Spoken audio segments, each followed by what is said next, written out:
நாமத்திலே உங்கள் யாவரையும் வாழ்த்தி வரவேற்கிறோம். இதில் மகத்தான கிருபையாலே இந்த நாள் கூட கர்த்தர் இந்த வாரத்தின் கடைசி நாளிலே நம்மை ஜாயின் பண்ணுவதாக கிருபித்திருக்கார். கர்த்தர் ஸ்தோத்திரம் செலுத்துவோம். இந்த நாளிலே கூட அநேகர் இன்னும் வந்து சேரவில்லை, இணைவதற்கு என்ன பிரச்சனைகள் தெரியவில்லை. ஆனாலும் கர்த்தர் எப்படியாவது வந்த மக்கள் மத்தியிலே நாம் ஊழியம் செய்யும்படியாக நம்மை அழைத்திருக்கிறார். வந்தவர்கள் எல்லாரும் நம்ம ஆயத்தமாக இருப்போம்.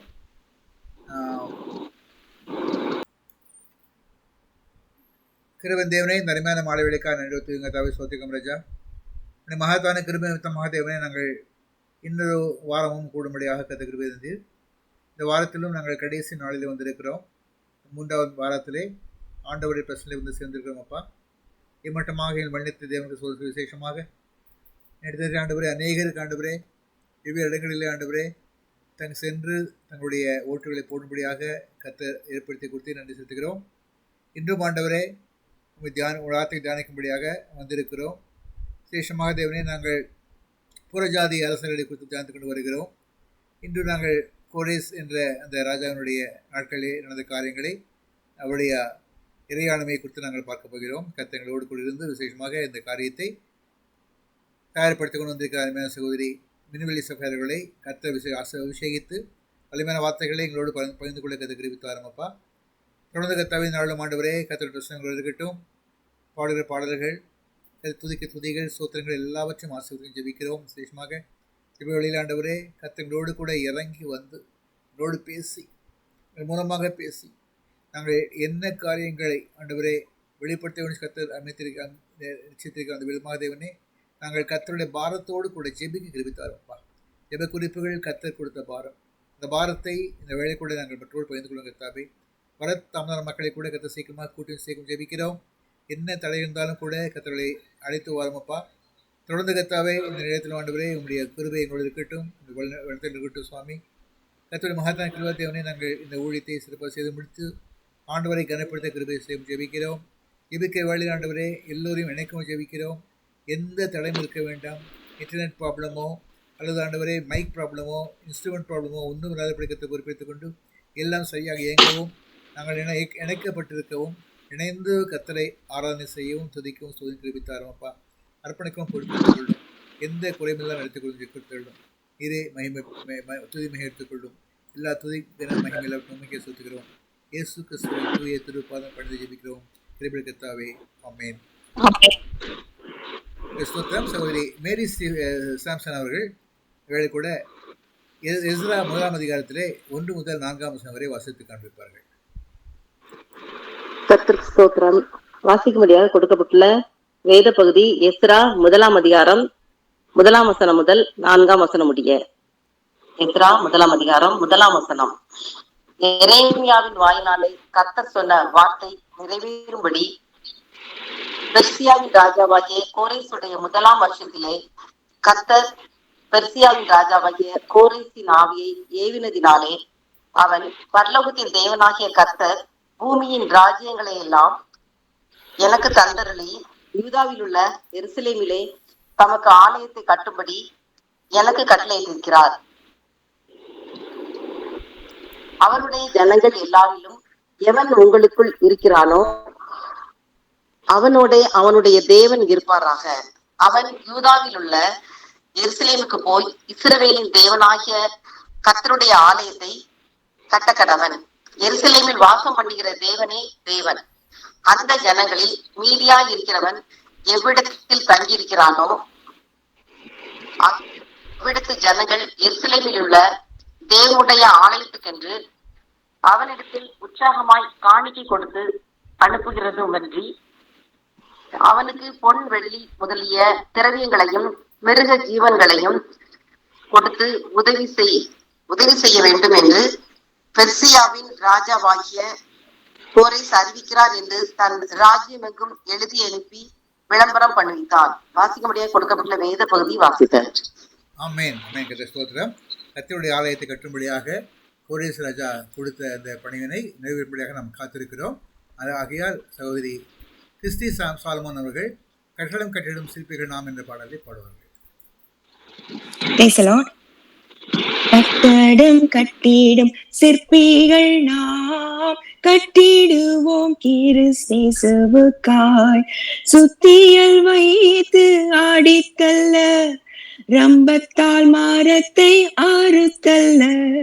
சுத்தியல் வைத்து ஆடித்தல்ல, ரம்பத்தால் மரத்தை அறுத்தல்ல. கட்டடம் கட்டிடும் சிற்பிகள் நாம், கட்டிடுவோம் இயேசுவுக்காய். ஒவ்வொரு நாளும் கட்டிடுவோம், ஒவ்வொரு செயலும் கற்களாலே. உத்தமர் இயேசுவின் அஸ்திபாரம், உத்தமர் இயேசுவின் அஸ்திபாரம். பத்திரமாக தாங்கிடுவார், பத்திரமாக தாங்கிடுவார். கட்டடம் கட்டிடும் சிற்பிகள் நாம், கட்டிடுவோம் கிறிஸ்தேசுவுக்காய். கைவேலை அல்லாவிடும் வீடொன்றை கடவுளின் பூரண சித்தப்பாடி, கட்டிடும் சிறிய சிற்பிகள் நாம், கட்டிடும் சிறிய சிற்பிகள் நாம். கட்டிடுவோமே நித்தியத்திற்காய், கட்டிடுவோமே நித்தியத்திற்காய். கட்டடம் கட்டிடும் சிற்பிகள் நாம், கட்டிடுவோம் கிறிஸ்தேசுவுக்காய். பாவமாம் மணலில் கட்டப்பட்ட பற்பல வீடுகள் வீழ்ந்திடுமே. ஆவலாய் இயேசுவின் வார்த்தை கேட்போம், ஆவலாய் இயேசுவின் வார்த்தை கேட்போம். அவரே மூலைக்கல் ஆகிடுவார், அவரே மூலைக்கல் ஆகிடுவார். கட்டடம் கட்டிடும் சிற்பிகள் நாம், கட்டிடுவோம் கிறிஸ்தேசுவுக்காய். ஆமென். ஆமென் ஆமென். கர்த்தர் ஸ்தோத்திரம். இவளை கூட நம்ம மத்தியிலே வந்து சகோதரி பாஸ்டர் மின்வெள்ளி சஃபேத் அவர்கள் உங்களோடு கூட கோரேசனுடைய இறையாண்மை என்பதை குறித்தும் விசேஷமாக ஆண்டுடைய ஆலயத்தை கட்டும்படியாக இந்த மனுக்கு கட்ட எழுப்பி கொடுத்த காரியங்களை குறித்து நாம் பார்க்க போகிறோம். நாமத்திலே அவரை வாழ்த்தி வரவேற்கிறோம். வந்து இந்த வேளை கூட நீங்கள் தேவனுடைய வார்த்தையை பகிர்ந்து கொள்க கத்தனோடு இருப்பாராக. ஆமென். கர்த்தருடைய பரிசுத்த நாமம் மகிமைப்படுவதாக. மீண்டுமாக இந்த ஏப்ரல் மாதத்திலும் கூட அருமையான இந்த உங்க குழுவினரோடு கூட இந்த ஆன்லைன் பிரேயர்ல வந்து கலந்து கொள்ள கர்த்தர் தந்த நல்ல தருணத்திற்காக மனதார நான் தேவனை துதிக்கிறேன். சந்தர்ப்பத்தை தந்த அக்கா அத்தானுக்கும் நான் நன்றி செலுத்துகிறேன். இந்த நாளிலும் கூட ரொம்ப அருமையான ஒரு பாட்டுல ரொம்ப காலங்களுக்கு முன்பாக கேட்ட பாட்டு. பட் அதை ரொம்ப கிறிஸ்டி அருமையா இனிமையா பாடினாங்க. இன்னைக்கு நம்முடைய தியானத்திற்கு நம்ம எடுத்திருக்கிற அந்த கேரக்டர் செய்த அந்த பணிய இந்த பாடல் வரிகள்ல நம்ம கேட்டோம். அதற்காக கூட நான் கர்த்தருக்கு நன்றி செலுத்துகிறேன். புறஜாதி ராஜாவிலே இன்னைக்கு கோரேசை குறித்து நம்ம தியானிக்க இருக்கிறோம். இந்த கோரேசை குறித்து நம்ம வாசிக்க கேட்ட எஸ்ரா புத்தகத்திலே, ஏன்னா அவர் அந்த காலத்துலதான் அந்த அவங்க செருபாபேல் இயேசுவா இவங்களெல்லாம் ஆலய கட்டுறதுக்கு அனுப்புறாங்க. சோ அந்த காரியத்தை குறித்து நம்ம பார்க்கிறோம். பட் தீர்க்கதரிசிகளுடைய புத்தகத்துல எரேமியாவின் வார்த்தைப்படி என்று வருகிறது. சோ எரேமியால இந்த 70 வருஷம் முடிந்த பிற்பாடாக நீங்க இப்படி மீண்டுமாக நீங்க விலக்கப்பட்ட இடத்துக்கு போவீங்க அப்படின்னு சொல்லி கர்த்தர் சொல்லி இருக்கிறார் அந்த இடத்துல. அதனால அது மென்ஷன் ஆகப்பட்டிருக்கிறது. சோ இந்த கோரேசை குறித்து ஒரு 3 தலைப்புகளை நம்ம இன்னைக்கு வேகமாக தியானிக்க போகிறோம். இந்த கோரேஸ் எரேமியா சொன்னது போல என்று சொல்லி இருந்தாலும் அந்த இடத்துல பார்க்கும்போது ஜஸ்ட் அந்த 70 வருஷம் முடிந்த பிறகு மீண்டுமாக நீங்க பாபிலோன்ல இருந்து இஸ்ரவேல் கொண்டு செல்லப்படுவீங்கிறது எரேமியா சொல்றாரு. ஆனால் இந்த கோரேசை குறித்து மிக தெளிவாக எந்த புத்தகத்துல சொல்லப்படுது, எந்த தீர்க்க தரிசன புத்தகத்துல சொல்லப்படுகிறது என்று சொன்னால் ஏசாயா தீர்க்க தரிசன புத்தகத்துல அவருடைய பெயர் குறிக்கப்பட்டு சொல்லப்படுகிறது. சோ நான் இந்த முதல் தலைப்பு என்ன எடுக்கிறேன் அப்படின்னா, முன் குறிக்கப்பட்ட கோரேஸ்.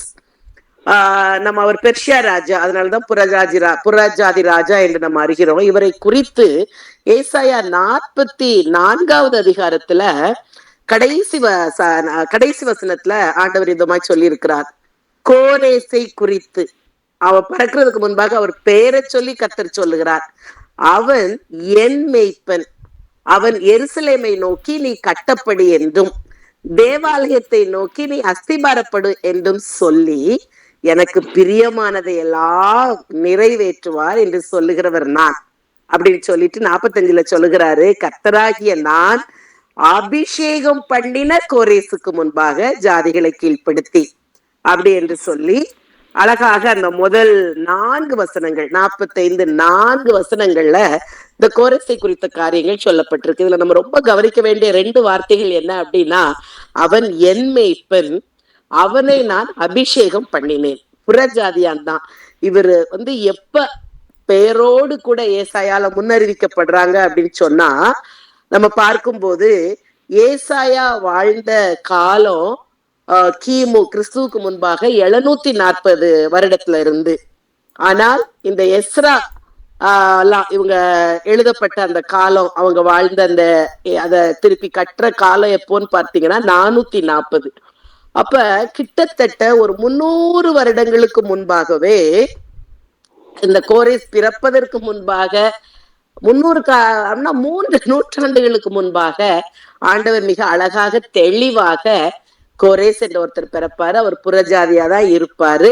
ஆனால் அவர் என் மேய்ப்பராக நான் சொன்னபடி காரியங்களை செய்வார் என்று சொல்லி அழகாக இவரை குறித்து முன் குறிக்கப்பட்டிருக்கிறது. இதை நம்ம வாசிக்கும் போது நமக்கு ரொம்ப ஆச்சரியமாகவும், அதே வேளையில நம்முடைய தேவன் காலா காலங்களின் தேவன் எவ்வளவு அழகாக ஒவ்வொரு மனிதனை குறித்தும் அவன் தோன்றுவதற்கு, அவனுடைய முற்பிதாக்கள் எல்லாம் தோன்றுவதற்கு முன்பாக 300-400 வருடங்களுக்கு முன்பாக ஒரு தெளிவான திட்டத்தை வைத்து எவ்வளவு நேர்த்தியாய் காரியங்களை அவர் உண்டு பண்ணி வைத்திருக்கிறார், திட்டம் பண்ணி வைத்திருக்கிறார் என்பதை பார்க்கும்போது நமக்குள்ளோ ஒரு உற்சாகம் எழும்புகிறது.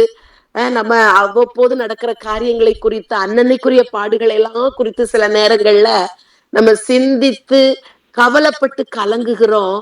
ஆனால் நம்ம பிறப்பதற்கு பல நூற்றாண்டுகளுக்கு முன்பாகவே, பூமி தோன்றுவதற்கு முன்பாகவே நாம் தேவனுடைய சிந்தையில உருவாக்கப்பட்டிருக்கிறோம். நமக்கான பெயர் கொடுக்கப்படுகிறது. நம்ம என்ன செய்யணும், தேவனுக்காக என்ன செய்யணும், உலகத்துல நம்ம எப்படி வாழ்வோம், எந்த குடும்பத்துல வாழ்வோம், என்ன பெயரோடு கூட வாழ்வோம் என்பதெல்லாம் இவ்வளவு அழகாக கர்த்தர் திட்டம் பண்ணி நம்மளை குறித்து வச்சிருக்கிறார் என்ற அந்த ஒரு காரியம் நம்ம யோசித்து பார்த்தோம் என்று சொன்னால், இந்த கோரேசனுடைய வாழ்க்கையிலிருந்து இது நமக்குள்ள ஒரு உற்சாகத்தையும் ஒரு நம்பிக்கையையும், கிறிஸ்து நம்மை எதற்கு முன்னறிந்தாரோ, எதற்கு முன்குறித்தாரோ, எதற்காய் தெரிந்து கொண்டாரோ அந்த காரியத்தை இன்னும் நம்ம உற்சாகமாய் செய்வதற்கு நம்ம உந்தி தள்ளப்படுகிறோம். இதுதான் அந்த முன்குறிக்கப்பட்ட புறஜாதி ராஜாவாகிய அந்த கோரேசனுடைய வாழ்க்கையிலிருந்து நம்ம முதலாவது கற்றுக்கொள்ளுகிற ஒரு காரியம், நம்முடைய மகா தேவாதி தேவன் எவ்வளவு நேர்த்தியாய் திட்டம் பண்ணி இந்த காரியங்கள் எல்லாம் செய்து வருகிறார் என்பதை சொல்லி நம்ம அறிந்து கொள்ளுகிறோம். அதாவது இந்த ஏசாயா காலத்துல இந்த ஜனங்கள் சிறையிருப்புக்கு போகல.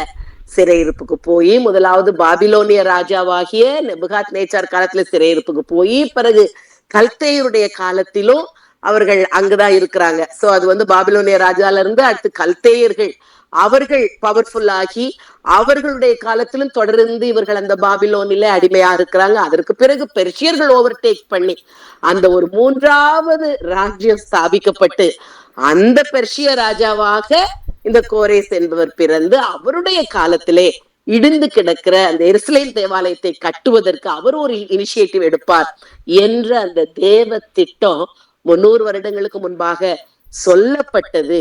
அந்த முன்குறிக்கப்பட்ட காரியம் இந்த கோரேஸ் மூலமாக நிறைவேறுகிறத நம்ம பார்க்கிறோம். சோ தன்னுடைய முன்குறிப்ப எவ்வளவு அருமையாக அவர் ஒரு புறஜாதி ராஜாவாக இருந்தாலும் ஏற்றுக்கொண்டு தேவன் தமக்கு நியமித்த அந்த காரியத்திற்கு அவர் தன்னை அர்ப்பணித்தார் என்று நம்ம யோசித்து பார்க்கணும்.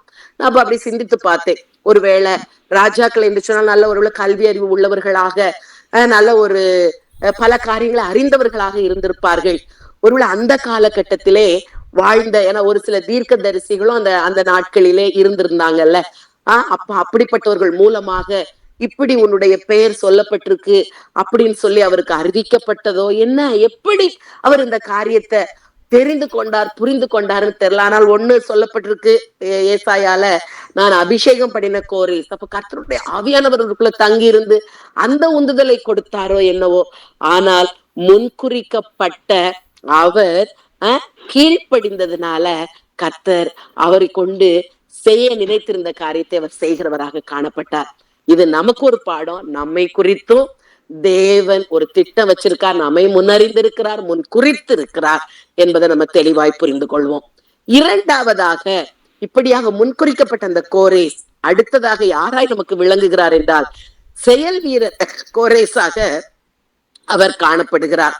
நான் ஏசாயால வாசித்த அந்த இதுல ஏசாயா 44:28 அவன் என் மேய்ப்பன்.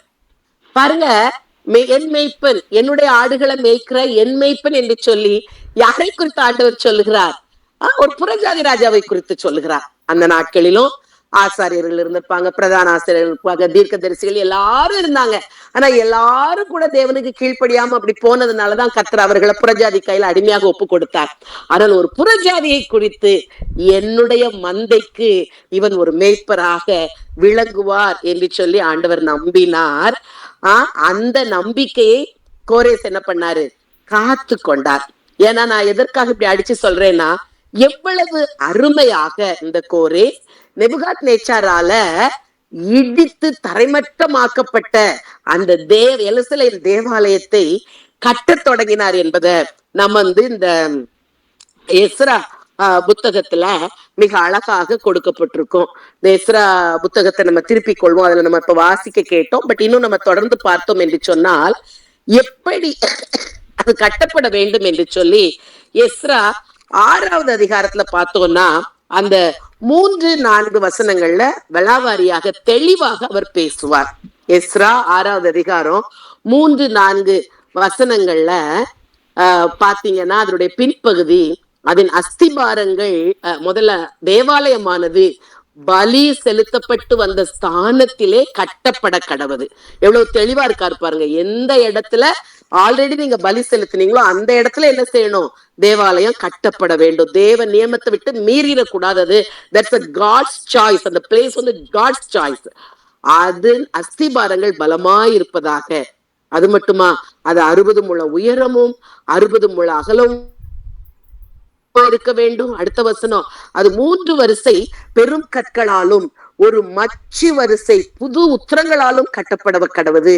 அதற்கு செல்லும் செலவு ராஜாவின் அரமனையிலிருந்து கொடுக்கப்படுவதாக. ஒரு புறஜாதியான் இஸ்ரவேலின் தேவனுக்கு, யெகோவா தேவனுடைய ஆலயம் எப்படி கட்டப்பட்டிருந்ததோ அது மீண்டுமாக அவ்விதமாக எடுத்து நிறுத்தப்பட வேண்டும் என்ற சிந்தை உள்ளவனாக தெளிவாக காரியங்களை மெஷர்மெண்ட், அடுத்தது அந்த அஸ்திபாரம் எப்படி இருக்கணும், அதற்கான செலவு எப்படி செய்யப்படணும் என்றெல்லாம் தெளிவாய் சொல்லி அனுப்புகிறார். அதுக்கப்புறம் பாத்தீங்கன்னா அந்த கட்டுவதற்கு என்னெல்லாம் கட்டிட்டு அந்த ஆலயத்துல என்னெல்லாம் ரீப்ளேஸ் பண்ண அது கொண்டு செல்லப்பட வேண்டும்ங்கிறதே ரொம்ப அழகா சொல்லுவாரு.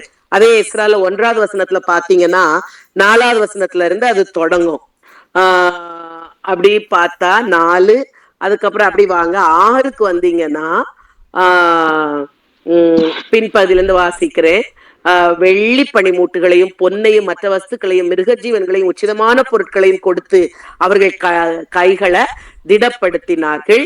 அடுத்தது நேபுகாத்நேச்சார் என்னெல்லாம் கொண்டு வந்திருந்தாரோ அந்த கர்த்தருடைய ஆலயத்து பனிமூட்டுகளை கோரேஸ் ராஜா எடுத்து கொடுத்தார். 7வது வசனம் சொல்லுது.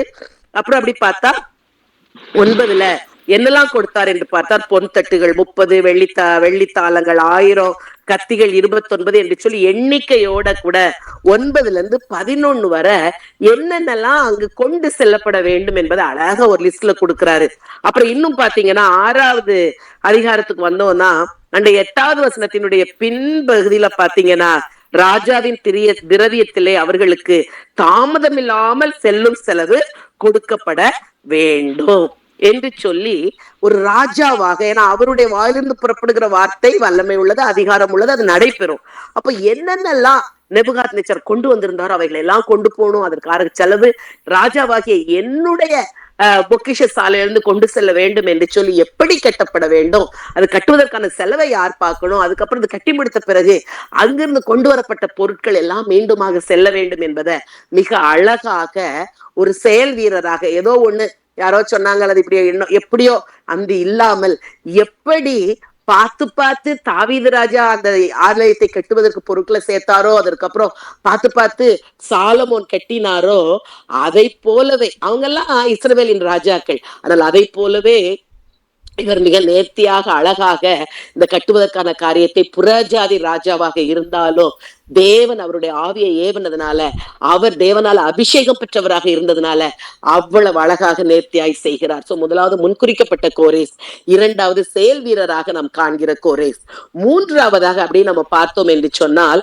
இவ்விதமாக அவருடைய காலத்திலே செய்து முடிச்சுட்டு அப்படி போயிட்டு இருக்கும் போது மூணாவதாக நான் அவருக்கு கொடுக்கிற தலைப்பு என்னன்னா முன்னோடியான கோரேஸ். எதற்கு அப்படி சொல்றேன்னா, இப்படி தேவாலயம் கட்டப்பட்டு கொண்டு வந்துட்டு இருக்கும் போது இடையில அவருக்கு அடுத்த ராஜாவினுடைய தரியு ராஜாவினுடைய காலத்துல கொஞ்சம் அதற்கு தடை வருகிறது. எப்போதுமே தேவ பணிக்கு பிசாசானவன் நிறைய தடையை கொண்டு வருவான், ஜனங்கள் மூலமாக தடை வருகிறது.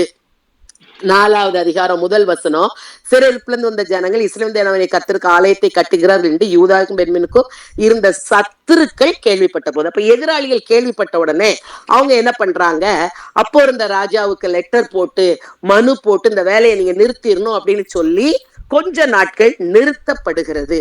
ஆனால் மீண்டுமாக தேவனுடைய திட்டம் அது எப்படியாவது கட்டப்படணுங்கிறதுல, அப்போ இந்த தேவ வழிநடத்தல்னால தீர்க்கதரிசிகள் மூலமாக வார்த்தைகளை கேட்டு மீண்டுமாக அது கட்டப்படுவதற்கு இந்த கோரேஸ் ராஜாவுடைய காரியம், அவர் வெறுமன வாயினால சொல்ல மட்டும் இல்ல, அதற்காக எழுதி சுருளெல்லாம் கூட பத்திரப்படுத்தி வச்சிருந்திருக்கிறாரு. அந்த சுருளை வாசிக்கும் போது தடைப்பட்டிருந்த வேலையை மீண்டும் தொடங்குவதற்கு தரியு ராஜா ஆர்டர் கொடுக்கிறாரு. அதை நம்ம பார்த்தோம் என்று சொன்னால் 5வது அதிகாரத்துல 2வது வசனத்துல நான் வாசிக்கிறேன். அப்பொழுது செயல்தியலின் குமாரனாகிய செருபாபேலும் யோசதாகின் குமாரனாகிய யெசுவாவும் எழும்பி எருசலேமில் தேவனுடைய ஆலயத்தை கட்டத் தொடங்கினார்கள். அவர்கள் திடன் சொல்ல அவர்களுடைய தீர்க்க தரிசிகள் அவங்களும் கூட இருப்பாங்க. அந்த முதல் அதிகாரத்துல 1 வசனத்துல அந்த 2 ஆகாய் தீர்க்க தரிசியும் சகரியா தீர்க்க தரிசியும் அவங்களுக்கு சப்போர்ட் பண்ணுவாங்க, இது கர்த்தருடைய காரியம்தான், தைரியமா செய்யுங்க என்று சொல்லி. ஆனால் இப்படியெல்லாம் செய்ய தொடங்கும் போதும் ரொம்ப அதற்கு ஏதுவாக அமைஞ்சது என்ன காரியம் அப்படின்னு சொன்னீங்கன்னா, கோரேஸ் எழுதி வைத்திருந்த சுருள். 6வது அதிகாரத்துல 2வது வசனத்தை நம்ம பார்த்தோம் என்று சொன்னால், மேதிய சீமையிலிருந்து அக்மேதா பட்டணத்தின் அரண்மனையிலே ஒரு சுருள் அகப்பட்டது.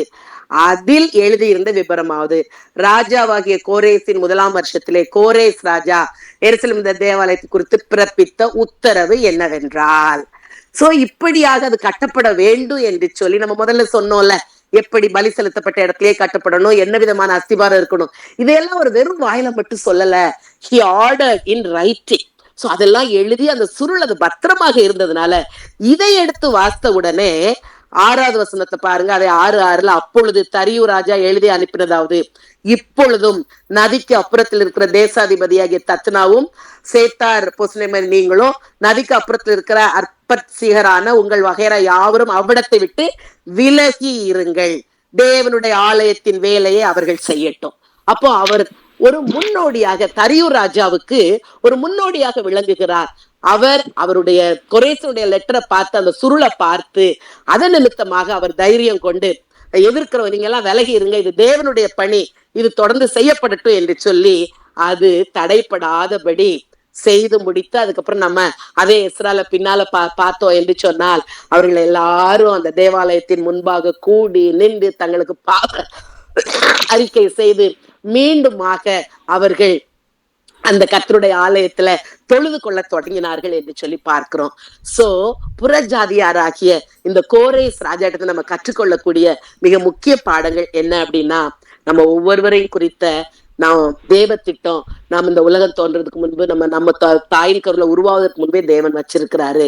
சோ இதை நம்ம இன்னைக்கு ரொம்ப ஸ்ட்ராங்காக அறிந்து கொள்ளணும். நம்ம ஒவ்வொருத்தருக்கும் ஒரு பேர் இருக்கு பாருங்க, எனக்கு மின்வெளின்னு ஒரு பேர், எங்க அக்காவுக்கு வனஜான்னு ஒரு பேர், அங்க கிறிஸ்டின் ஒரு பேர், இதெல்லாம் கூட தேவனால அன்றைக்கே முன்குறிக்கப்பட்டு அந்த பெயரோடு கூட ஆண்டவர் நம்மளை குறித்த திட்டம் எழுதி வச்சிருந்தாரு. அந்த திட்டத்தின்படி இப்பொழுது நம்ம வாழ்கிறோமா? கீழ்ப்படிந்தால் தேவன் நம்மை குறித்த அந்த திட்டத்தை நிறைவேற்ற முடியும். நான் இந்த காலகட்டங்கள்ல கூட ஒரு ஒரு சின்ன அளவுல வட இந்தியாவுல கர்த்தர் ஒரு 2 மாநிலங்களிலே எங்களை கொண்டு இந்த ஊழியத்தை தொடங்கி இருக்கிறாங்க, ராஜஸ்தான்லயும் திரிபுராலயும். அப்ப நான் இதை எழுதும் போது யோசித்தேன், ஓகே, அப்ப நம்மை குறித்து இது முன்னாலேயே கர்த்தர் திட்டம் பண்ணியிருக்கார். அப்ப திடீர்னு ஒரு நாள் வேதத்தை வாசித்து கொண்டிருக்கும் போது வடக்கே திரும்பிப்பார் என்று உபாகமம் 4வது அதிகாரத்துல சொல்லப்பட்ட அந்த வார்த்தையில ரொம்ப தொட்டுச்சு. வடக்கே திரும்பி போற வட இந்தியாவுக்காக நம்ம ஜெபிச்சுட்டு இருக்கோம், அப்ப கர்த்தர் அங்க திரும்பி பார்க்க சொல்லுகிறார் என்று சொல்லி இன்னும் அதிகமாக ஒரு மாதம் நாங்க சபையாய் கூடி ஜெபிக்கும் போது கர்த்தர் வட இந்தியாவுல எங்களுக்கு ஒரு ஓப்பனிங்கை கொடுத்தார். அவர் ஓப்பனிங் கொடுக்கிறாரு, இந்த கோவிட் வந்துருச்சு, எல்லாம் மூடப்பட்டு விட்டது. ஆனால் தேவன் ஒரு கதவை திறந்தால் அதை யாரும் மூட முடியாதுங்கிறதுக்கு இந்த பெத்தேல் மிஷனரி இயக்கம் ஒரு பெரிய சாட்சி. கர்த்தர் திறந்து தந்ததுனால அந்த கோவிட் காலங்கள்லயே 2020 தொடங்கப்பட்ட ஊழியம் இன்னைக்கு கர்த்தருடைய மகா பெரிய கிருபைனால ராஜஸ்தான்ல கிட்டத்தட்ட ஒரு 35 மிஷினரிகளும், திரிபுராவில கிட்டத்தட்ட ஒரு 15 மிஷினரிகளாக மொத்தம் ஒரு 50 மிஷினரி குடும்பங்களை அங்கு நியமித்து அங்கு சுவிசேஷ வேலையை செய்ய கிட்டத்தட்ட ஒரு 700 சொச்சம் ஞானஸ்நானங்கள் இதுவரை நடக்க, ராஜஸ்தான்ல ஒரு 20 ஆலயங்களும் திரிபுரால ஒரு 8 ஆலயங்களும் கட்டி கொடுக்க, அந்த இடத்துல ஜனங்கள் கர்த்தரை ஆராதிக்க கர்த்தருக்கு காரியங்களை செய்து கொண்டிருக்கிறார். அப்ப இது தேவ திட்டம். அந்த திட்டம் நம்முடைய வாழ்க்கையில நிறைவேறுவதற்கு நம்ம என்ன செய்யணும்? அவர் நம்ம இடத்துல பேசும்போது, ஆமா அவன் என் மேய்ப்பன், அவனை நான் அபிஷேகிச்சிருக்கேன்னு கர்த்தர் நம்பி சொல்றாரு பாருங்க. அந்த வண்ணமாக நம்மை குறித்து ஒரு தேவ திட்டம் நமக்கு வெளிப்படும் போது, கீழ்ப்படிதலோடு ஜெபத்தில் அவருடைய சமூகத்துல காத்திருக்கும் போது அந்த காரியத்தை அவர் செய்கிறார். ஒண்ணுமே இல்ல, நம்ம இல்ல, நம்ம கீழ்ப்படிஞ்சு நம்ம வெறும் ஒரு பப்பட்டு மாதிரி அவர் பின்னால இருந்து இயக்குகிறார். நம்ம கீழ்ப்படிதலோடு செய்யும் போது தேவனுடைய சிந்தையில இருக்கிற அவருடைய திட்டம் நிச்சயமாய் நம் மூலமாக உலகத்திலே நிறைவேறுகிறது. அப்ப அவரவருக்கு கர்த்தர் என்னென்ன காரியங்களை, இந்த ஆன்லைன் பிரேயரை கூட அப்படிதான் எடுத்துக்கொள்ளலாம்ல. கோவிட்ல தொடங்குனது நிறைய ஆன்லைன் பிரேயர் முடிவுட்டுருது. ஆனா இன்னைக்கும் இது நடந்து கொண்டிருக்குன்னா, ஒருவேளை 70 வயசுக்கு மேல ஓடியாடிச்சுன்னு அங்கங்க அக்காவுக்கு அத்தானுக்கு ஊழியம் செய்ய முடியாது. ஆனா கர்த்தர் சொன்ன காரியத்தை நான் பார்ப்பேன். அவ்வளவு சின்சியராக அத்தானுடைய தலையில அந்த வாரம் எல்லாம் அந்த நாள்கள்ல நடக்க போற இந்த மீட்டிங்கை தான் குறித்து யோசிச்சுக்கிட்டே இருப்பாங்க. நேற்று எனக்கு கரெக்டா போன் வந்துட்டு, அம்மா நாளைக்கு உன்னுடைய செய்தி மறந்துடாது, இல்லத்தான் நான் ரெடியா இருக்கிறேன்னு சொன்னேன். அப்போ that shows his sincerity and faithfulness. அவ்விதமாக நம்ம ஒவ்வொருத்தரும் கீழ்ப்படிதலோடு செய்தோம்னா தேவனுடைய சிந்தை நிறைவேறும், அவருடைய சித்தம் நம்முடைய வாழ்க்கையில நிறைவேறும். சோ முதலாவது தேவ திட்டம் நம்மை குறித்து உண்டு. 2வது அதை அறிந்து ஏற்றுக்கொள்ளும் போது, வெறும் ஏற்றுக்கொள்ளுகிறார்களா, நம்மளால என்னென்ன சொல்லுகிறாரோ அதுல செயல்பட தொடங்கணும். அவர் செயல்பட்டார் இல்ல, அவர் ராஜாவாக இருந்தார், அவர் செயல்பட தொடங்கினார். தன்னுடைய தகுதி, ராஜாங்கிற தகுதி, அவருடைய பொக்கிஷ சாலையில் இருந்த அந்த பொருட்கள், இன்னும் அவருடைய திறமை, அதற்கு ஏற்றாற் போல அர்ப்பணிப்போடு நம்ம ஒவ்வொருவரும் கூட நமக்கு என்ன தகுதி இருக்கோ, நமக்கு என்ன கர்த்தர் கெப்பாசிட்டி கொடுத்திருக்கிறாரோ, நம்முடைய கையில என்னென்ன ஏதுக்களை கொடுத்திருக்கிறாரோ. இப்ப கர்த்தர் ஒரு சபையை தொடங்குனது எங்களுக்கு ஒரு பெரிய சப்போர்ட். என்ன, சபையில இருந்து நல்ல ஜெபம். இந்த பெத்தேல் மிஷன் இயக்கத்துக்காக அனுதினமும் நாங்க ஜெபிக்கிற ஜெபக்குழுக்கள் பல இருக்கிறோம். வாரந்தோறும் கூடி ஜெபிக்கிறோம், இன்னும் சபையில கூடி ஜெபிக்கிறோம். சோ இதை உள்ளத்துல சுமக்கிற பல ஜனங்கள், வெறும் சபை மட்டும் இல்ல, இன்னும் தமிழகத்துல பலர் இணைந்து இந்த காரியங்களை செய்வதற்கு கர்த்தர் என்னென்ன கிருபைகளை நமக்கு தருகிறாரோ, என்னென்ன ஏதுக்களை தருகிறாரோ அதையெல்லாம் உபயோகப்படுத்தி அவருடைய காரியங்களை நம்ம தொடர்ந்து முன்னால செய்யணும். அதுக்கு மட்டும் இல்ல, நம்மோடு கூட எந்த ஒரு காரியமும் முடிந்து விடக்கூடாது. கர்த்தர் சொன்னாரு, நான் தொடங்கிட்டேன், என்னால முடிஞ்சதை செய்துட்டேன்னு சொல்லிட்டு கோரேஸ் போயிடல. அதற்கு பிற்பாடு உள்ளவர்கள் அதை தொடர்ந்து செய்வதற்கு ஏற்றாற் போல அவர் சுருளை எல்லாம் எழுதி வைத்ததுனால பாருங்க, அடுத்த ராஜாவால் அதை எடுத்து நின்று போயிருந்த அந்த வேலையை தொடர்ந்து செய்ய முடிந்தது. தேவாலயத்தின் கட்டி முடிக்கப்பட்டது. அப்ப தேவனுடைய அந்த சித்தம் முழுவதுமாக நிறைவேறிற்று. அந்த வண்ணமாக நாம் மற்ற நமக்கு பின் சந்ததிக்கும் நம்முடைய தொடர் ஊழியங்களுக்கும் முன்னோடிகளாக நம்ம காணப்படும் போது தேவனுடைய காரியம் முற்றிலுமாய் நிறைவேறும். கர்த்தர் தாமே புறஜாதியாகிய கோரேசை கொண்டு இவ்விதமாய் செய்தது போல நம்மையும் புறஜாதியில இருந்து அவர் என்ன செய்திருக்கார், தன்னுடைய பிள்ளைகளாக, சொந்த பிள்ளைகளாக நம்ம மாற்றி இருக்கிறார். நாமும் அர்ப்பணிப்போடு அவருடைய சமூகத்துல அப்பாவுடைய சித்தத்தை உணர்ந்து செயல்படும் போது நம்ம ஒவ்வொருவரிலும் என் தேவ சித்தம் நிறைவேறுவதாக. ஆமேன், ஆமேன். கர்த்தர் தாமே இந்த வார்த்தைகளை ஆசீர்வதிப்பாராக. கர்த்தர் ஸ்தோத்திரம். அருமையான செய்தியை மத்தியில் சகோதரி பகிர்ந்து கொண்டிருக்கிறார்கள். அது விசேஷமாக அவங்க சொன்ன ஒரு பாயிண்ட் வந்து எனக்கு ரொம்ப அதிகமாக பிடிச்சிருந்தது. என்னன்னாக்கா, கோரேஸ் வந்து இதோட என் ஊழியம் முடிஞ்சதுன்னு சொல்லிட்டு என்னை அலைன்மெண்ட் பண்ணிட்டு விட்டுறல, அதுக்கு பின்னாடியும் வந்து தொடர்ந்து செய்யத்தக்கதாக தேவையான ரெக்கார்ட்ஸ் எல்லாத்தையும் வச்சுருந்தா சொல்லி பார்க்குறாங்க. இது எனக்கு ரொம்ப அதிகமாக கவர்ந்தது. ஏன்னு சொன்னால், இந்த நம்முடைய இந்த நேரலை ஜெபம் ஊழியத்தை செய்யும்படியாக ஒரு பணியாளாக கர்த்தர் என்னை வைத்திருக்கிறார். இந்த ஊழியத்தில் வந்து என்னால் இயன்றதை நான் செய்து கொண்டிருக்கிறேன். ஆனால் பிற்காலத்திலையும் தொடர்ந்து செய்யணுன்ற ஒரு எண்ணத்தில் இதில் ரெக்கார்ட்ஸ் எல்லாத்தையும் வந்து எனக்காக அருமையான டாக்டர் தேவதாஸ் அவர்கள் அவங்க சொன்னாங்க, எல்லா ரெக்கார்ட்ஸும் நான் பதிந்து வச்சுருக்கேன். நீங்கள் கொடுக்குற ஒவ்வொரு வாரத்தில் கொடுக்குற அந்த செய்தி மடல்களையும் அந்த குறிப்புகளையும் ஜப குறிப்புகளையும் எல்லாம் பதித்து வைத்திருக்கேன்னு சொன்னார். அதே வேளையில் நான் கூட வந்து எல்லாருடைய செய்திகளையும் யூடியூப்பில் பதிவுன்னு ஆசைப்படுறேன். ஏன்னா நீங்கள் நினைக்கலாம் ஏதோ நம்ம ஒரு பெருமைக்காக பண்ணுறேன்னு கிடையாது. ஏன்னா எனக்கு பிறகு ஏன்னா இந்த ஊழியம் தொடர்ந்து செல்லணும், கர்த்தர் ஆரம்பித்த ஊழியம் அவர் வருகை வரையில் நடந்து கொண்டே இருக்கணுன்ற ஒரு ஆவல் இருக்கிறது. வயதான காலத்து நிமித்தமாக எந்த நிமிடமும் நான் வந்து இந்த ஊழியத்தை இன்னொருத்தர் கையில் கொடுத்துட்டு போக வேண்டி வந்திருக்கோம். அவங்க செய்வதுக்கு வசதியாக இதுக்கு முன்பாக நடந்த காரியம் எல்லாம் ரெக்கார்ட் பண்ணி வைக்கணும். அது என்ன ஒரு இடம்னாக்கா யூடியூப் தான். யூடியூப்பில் வந்து எல்லாருடைய செய்திகளையும் ரெக்கார்ட் பண்ணி வைக்கிறேன். சில பேர் யூடியூப்பில் நீங்கள் தயவுசெய்து நீங்கள் வீடியோவில் வாங்க சொன்னால் வரமாட்டேன்னு சொல்கிறாங்க. அவங்க வீடியோலேயே தோன்றது கிடையாது. ஆனால் அவங்களுக்கு தெரியறது இல்லை. ஏன்னா இது வந்து என்னுடைய ஆசைக்காக இல்லை, இது வந்து கம்ப்ளீட்டாக வந்து கர்த்தருக்காக என்று சொல்லி நியமிக்கப்பட்ட ஒரு ரெக்கார்டு. இப்படி கோரேஸ் ராஜா ரெக்கார்ட்ஸ் எல்லாம் 10 வச்சாரோ, அந்த கஜானாலை வச்சாரோ, அதே விதமாக நம்ம கூட நம்முடைய ரெக்கார்ட்ஸ் எல்லாத்தையும் பதித்து வைக்கிறோம். அது பிற்காலத்தில் வரவங்க வந்து அதை போட்டு பார்த்து, ஓ இப்படியெல்லாம் செய்து வந்து கொடுத்துருக்காங்களா இப்படி நான் சொல்லி அதை பார்த்து தொடர்ந்து இந்த ஊழியம் நடத்த முடியும் இந்த எண்ணத்தை தான் ஆரம்பிச்சிருக்கேன். அருமையான சகோதரி இந்த காரியங்களை நல்லா வெளிப்படுத்தியிருக்காங்க. கர்த்தர் ஸ்தோத்திரம்.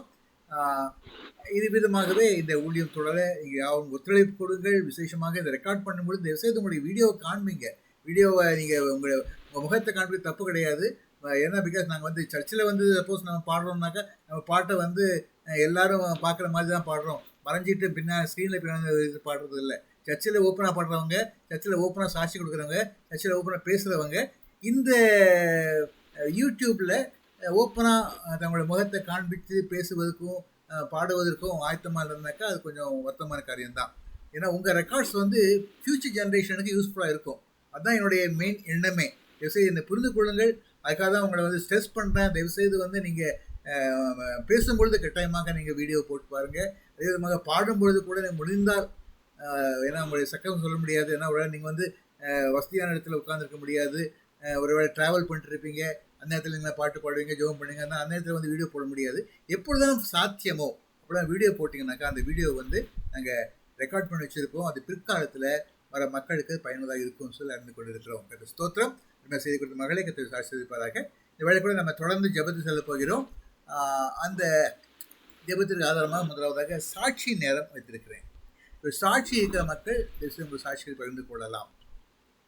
சாட்சி இருக்கிற மக்கள் உங்கள் சாட்சியை பகிர்ந்து கொள்ளலாம். இருந்த கை தூக்குங்க, நாங்கள் உடனே உங்களுக்கு இடம் கொடுப்போம்.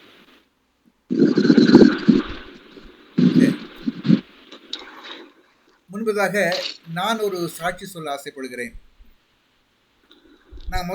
நானும் என்னோட மனைவி வந்து நம்ம ஓட்டெல்லாம் போக வேண்டாம், நமக்கு ட்ராவல் பண்ணுறதே கஷ்டம், நடக்கிறது கஷ்டம், நிற்கிறது கஷ்டம், அப்படி எல்லாத்தையும் யோசித்து பார்த்தோம். நாங்கள் ஆக்சுவலாக எப்படி எங்கள் நடை எப்படி இருக்குது இது எல்லாத்தையும் வந்து எங்கள் இந்த ஏரியாவில் இருக்க மக்களுக்கு தெரியும், எங்கள் உறவுகள் சில பேர் தெரியும், ஆனால் நிறைய பேருக்கு தெரியாது.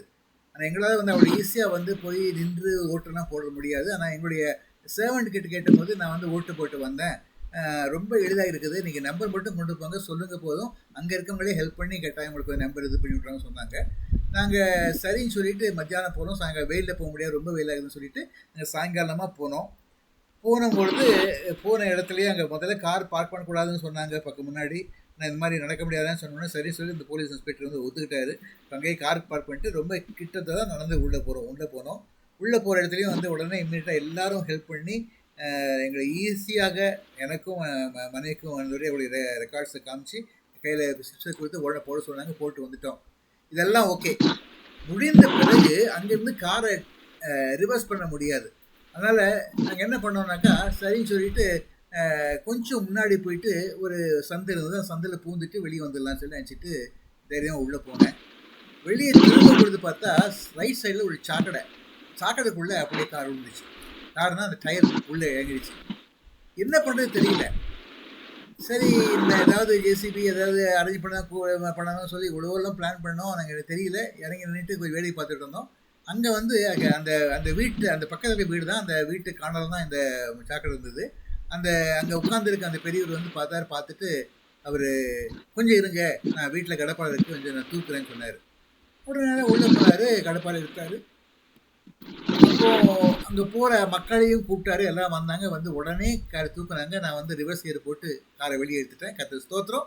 எந்த வித சேதமும் இல்லாமல் எளிதாக நாங்கள் அந்த இடத்துல வந்து அந்த பிரச்சனையிலிருந்து தாண்டி வர கர்த்தர் கிருபை தந்தார். கர்த்தர் ஸ்தோத்திரம். ஹல்லேலூயா. அவர் சொன்ன வார்த்தையை அப்போ நினைவு வந்தது. ஏன்னா ஒவ்வொரு நாளும் நாங்கள் ஜெபத்தில் வந்து இந்த வார்த்தையை சொல்லிகிட்டே தான் இருப்போம். அதாவது இந்த 91 சங்கீதம் நாங்கள் சொல்லாமல் இருக்க மாட்டோம். ஒரு நாளும் படுக்கும் பொழுதும் ஜெபிக்கும் பொழுதும் ஆண்டவரே இந்த வார்த்தை சொல்லி தான் ஜெபிப்போம். அதை வந்து உன் வழியெல்லாம் உன்னை காக்கும்படிக்க உனக்காக தூள் கட்டிவிடுவார். ஒரு பாதம் கட்டாதபடிக்க அவர் உன்னை கைகள் தாங்கி ஏந்தி கொண்டு போக வேண்டிய வார்த்தையை நாங்கள் படிச்சிருக்கோம்.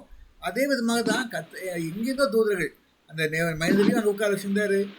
கூட ரோட்டில் போகிறவங்களையும் அவங்க கூப்பிட்டு வந்தார். எல்லாம் தூரம் மாதிரி வந்து என்னால் ஒன்றும் பண்ண முடியல. நின்று வெடிக்க தான் பார்த்தோம். அவங்க வந்து காரை அப்படியே தூக்கி எடுத்தாங்க. ஈஸியாக ரிவர்ஸ் செய்த போட்டு வெளியே பின்னாடி கொண்டு வந்துச்சு. ரொம்ப எளிதாக வந்தது. விதமாக கர்த்தர் வந்து அவர் சொன்ன வாக்கின்படியாகவே அவருடைய பிள்ளைகளை கைவிடுவதில்லை. அவருடைய தூதர்களை எப்பொழுதும் அனுப்பி உதவி செய்கிறார். அந்த ப்ரூவ் பண்ணும்படியாக கர்த்தர்களுக்கு அதை நடத்தி கொடுத்தார். கர்த்தர் ஸ்தோத்திரம். கர்த்தருக்கு ஸ்தோத்திரம்.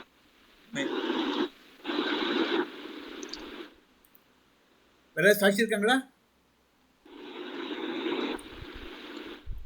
சரி, இந்த சாட்சிக்காக சகோதரி மேரி சிஸ்டர் ஜெபம் பண்ணுவாங்க. ஆண்டவரே துதிக்கிறேன் இசப்பா. உனக்கு நன்றியோடு தோத்திரம் செலுத்துகிறப்பா. ஆண்டவரே இந்த நாள் ஜெபக்குடியில ஆண்டவரை இணைந்து ஆண்டவரே தேவ செய்திகள்லாம் ஆண்டவரை கேட்க கர்த்தர் கிருபை கொடுத்தீங்கப்பா. அருமையான சார் ஆண்டவரை அவங்களை இந்த ஊழியத்துல நீங்க இவ்வளவு அவங்க வாஞ்சியோடு இவ்வளவு காரியங்கள் மறைந்து இருக்கிறதை வெளிப்பட கர்த்தர் கிருபை கொடுத்த ஸ்தோத்திரம். இந்த நாளில் ஆண்டவரை அவர்கள் கர்த்தர் செய்த நன்மையை ஆண்டவரை சாட்சியாக பகிர்ந்து கொள்ள கர்த்தாவே நீங்க கொடுத்த கிருபைகளுக்காக ஸ்தோத்திரம் செலுத்துகிறேன் இசப்பா. நேற்று நடந்த அந்த காரை ஆண்டவரை பள்ளத்தில் இறங்கின பொழுதும் கர்த்தாவே உதவி இல்லாத நேரம் கர்த்தர் தமது தூதர்களை அனுப்பி அவர்களுக்கு ஒத்தாசை அனுப்பினதற்காக பரத்திலிருந்து இறக்கம் காட்டினதற்காக ஆண்டவரே உமக்கு நன்றி செலுத்துகிற தகப்பனே. கர்த்தர் ஆண்டவரே சகாயரா இருந்திருக்கிறீங்கப்பா. ஆண்டவரே உடைய ஒரு கரம் அவர்களுக்கு ஆண்டவரே உதாசியாக இருந்ததற்காக நன்றி செலுத்துகிற தகப்பனே. நமக்கு நன்றி தகப்பனே. இந்த ரோட்ல எதிர்பாராத இடங்கள்ல எதிர்பாராத நண்பர்கள் வந்து உதவக்கூடிய கிருபைகளை கொடுத்தீங்களே தகப்பனே. ஆண்டவரே உமக்கு ஸ்தோத்திரம். எல்லாம் உம்மாலே ஆயிற்று கர்த்தாவே நீர் ஆச்சரியமான காரியங்களை ஆண்டவரை நன்றி உள்ள இருதயத்தோடு பகிர்ந்து கொள்ள கர்த்தருக்கு சாட்சியாக தேவ நாமத்தை மகிமைப்படுத்த ஆண்டவரை நீ கொடுத்த கிருபைகளுக்காக நாங்கள் உமக்கு ஸ்தோத்திரம் செலுத்துகிறோம் தகப்பனே.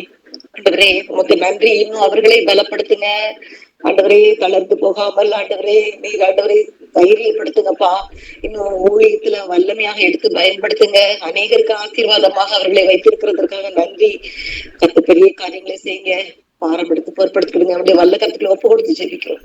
இயேசு கிறிஸ்துவின் வல்லமுள்ள நாமத்தினால் ஜெபிக்கிறோம் பிதாவே. ஆமென். ஆமென். ஸ்தோத்திரம். முடிவு ஜெபத்தை சகோதரி ராஜா ஜெபம் பண்ணுவாங்க. ஆண்டவரே ஒரு மணி நேரம் உங்களுடைய பாதத்திலே வந்து ஆண்டவரே நாங்கள் கூடி இருந்து ஆண்டவரே அநேக காரியங்களுக்காக உண்மை நோக்கி பார்க்கும் கிருபை தந்ததுக்காக உமக்கு ஸ்தோத்திரம். நீர் எங்களோடு ஆண்டவரே மகள் மூலமாக பேசினீர். அதற்காக உமக்கு நன்றி ராஜா. கோரேஸ் ராஜாவை குறித்த அநேக காரியங்களை நாங்கள் ஆண்டவரே தெரிந்து கொள்ள நீர் கிருபை செய்தீர். அவருடைய உத்தமத்தையும் உண்மையையும் ஆண்டவரே நாங்கள் அறிந்து கொள்ள நீர் கிருபை செய்வீர் ராஜா. உமக்கு ஸ்தோத்திரப்பா. ஆண்டவரே, ஒரு பிரஜாதி மன்னன் ஆண்டவரே அவ்வளவாக தெய்வ பயத்தோடு கூட காரியங்களை நிறைவேற்றும் போது ஆண்டவரே உம்முடைய பிள்ளைகளாக ஆண்டவரே நாங்கள் எவ்வளவாக ஆண்டவரே உமக்கு முன்பதாக ஆண்டவரே நாங்கள் உத்தம உண்மையுமாக இருக்க எதிர்பார்க்கப்படுகிறோம் என்று சொல்லி நாங்கள் உணர்த்தப்பட்டதுக்காக உமக்கு நன்றி ராஜா. அப்படிப்பட்ட கிருபையை நீர் எங்களுக்கும் தர வேண்டும் என்று ஜெபிக்கிற ராஜா. ஆண்டவரே, நீர் முன் குறித்தவர், ஒன்றையும் நீர் தவற விட மாட்டீர் ஆண்டவரே. எல்லாவற்றையும் நீர் நிறைவேற்றி முடிக்கிறவர் அப்பா. கையினாலே ஆண்டவரே இந்த கரத்திலே எங்களை தாழ்த்தி தருகிறோம். நீங்க பொறுப்படுத்து ஆசீர்வதிக்கணும் ராஜா. இந்த நாளின் கூட்டத்தை ஆண்டவரே பங்கெடுக்கும்படியாக கிருபை செய்தீர். நிறைய பேருக்கு ஆண்டவரே இந்த நாளின் ஒருவேளை இந்த வார கடைசிங்கிறதுனால பல ப்ரோக்ராம்ஸ் இருந்திருக்கலாம், தடை பண்ணப்பட்டிருக்கிறார்கள். ஆனாலும் கூட ஆண்டவரே திரும்பமாக எங்களோடு கூட நீர் அவர்களை கூட்டி சேர்க்க வேண்டும் என்று ஜெபிக்கிறேன். இந்த நாளின் எல்லா செய்திகளையும் அவங்க யூடியூப்ல பார்த்து ஆண்டவரை தெரிந்து கொள்ள நீர் உங்களுக்கு நன்மை பாராட்ட வேண்டும் என்று ஜெபிக்கிற ராஜா. ஆண்டவரே, எங்கள் குழுவின் சார்ந்த பிள்ளைகளுக்காக நாங்கள் ஆண்டவரே அநேக காரியங்களிலே அவர்களுக்கு தேவைகள் இருக்கிறது. அதுக்காகலாம் நாங்கள் உங்களுடைய பாத்திலே ஜெப குறிப்புகள் வைத்திருக்கிறோம் ராஜா. ஆண்டவரே, இது குறிப்பாகவே இருந்து கொண்டு இருக்கக்கூடாது, அது ஆண்டவரே நிறைவேற்றப்பட்டதாக இருந்து ஆண்டவரே இந்த பிள்ளைகள் எங்கள் மத்தியில சாட்சியோடு கூட வர வேண்டும் ராஜா. அதையே நாங்கள் எதிர்பார்த்து காத்திருக்கிற ராஜா. சீக்கிரத்திலே ஆண்டவரே இந்த பிள்ளைகளுக்கு எல்லாவற்றையும் விடுதலை கூடும் ராஜா, விடுதலை கூடும் ஆண்டவரே. அவர்கள் பெற்ற நன்மைகளை ஆண்டவர் எங்கள் மத்தியிலே பகிர்ந்து கொள்ளத்தக்கதாக ஒரு சாட்சிகளோடு ஆண்டவர் கம்பீரத்தோடு அறுத்தெடுக்கும் ஒரு கிருபையை நீர் பிள்ளைகளுக்கு கொடுக்க வேண்டும் என்று நாங்கள் ஜெபிக்கிற ராஜா. உதவி செய்யும்ப்பா. இந்த நாளின் கூட்டத்தை நீர் ஆசீர்வதித்து தந்ததுக்காக ஸ்தோத்திரம். தொடக்கம் முதல் முடிவரை எங்களோடு கூட நீர் இருந்தீர் ராஜா. அநேகர் பங்கெடுக்க முடியாவிட்டால் நீர் பங்கெடுத்து நீர் எங்களோடு கூட இருந்து நீர் நடத்தி சென்றீர். அதற்காக ஸ்தோத்திரம் ராஜா.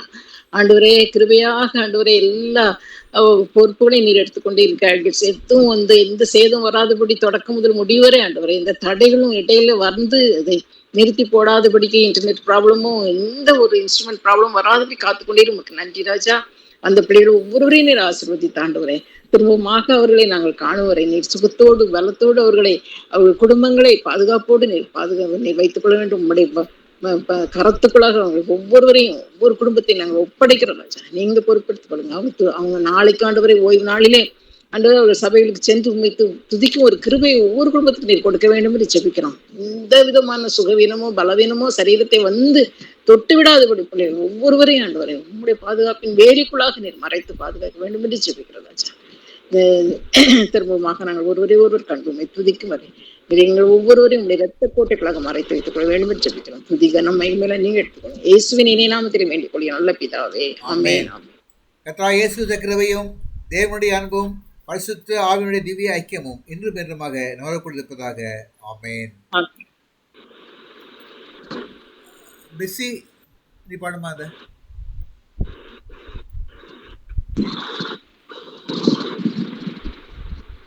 Passi line வைக்காமா?